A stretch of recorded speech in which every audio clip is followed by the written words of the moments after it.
Sa pagpapatuloy ng umaatikabong bakbakan ng mga hari ng basketball court, tinapos na ng Rain or Shine Elasto Painters ang winning streak ng Phoenix Fuel Masters sa 2026 PBA's Governors Cup.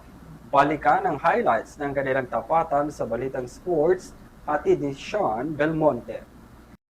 Ngayon, para sa Balitang Sports, panalo ang Rain or Shine kontra Phoenix sa unang laro kung saan tinapos ng Elasto Painters ang kanilang 2-game lose streak at pinutol naman nila ang 2-game win streak ng Fuel Masters sa 2026 Philippine Basketball Association's Governors Cup.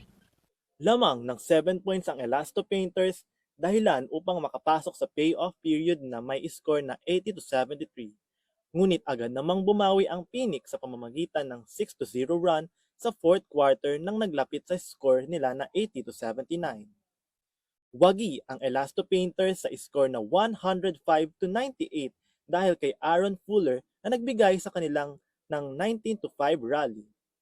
Nagbigay ito ng sapat na puntos upang mapigilan ang late push ng Phoenix.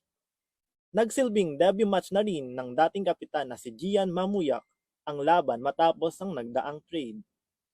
Ayon kay Rain or Shine coach Yeng Yao, desperado silang makakuha ng panalo at bawiin ang kanilang dalawang pagkatalo. Inaasahang magtatapat ang Rain or Shine at Barangay Ginebra San Miguel on Sunday, July 26, 2026, 7:30 p.m. sa Smart Araneta Coliseum, kung saan sunod-sunod na babasagin ang mga talo sa nakaraang laro. At iyan ang ating Balitang Sports. Muli, ako si Sean Kael Belmonte. Balik sa inyo, Henry, Vanessa at Mia.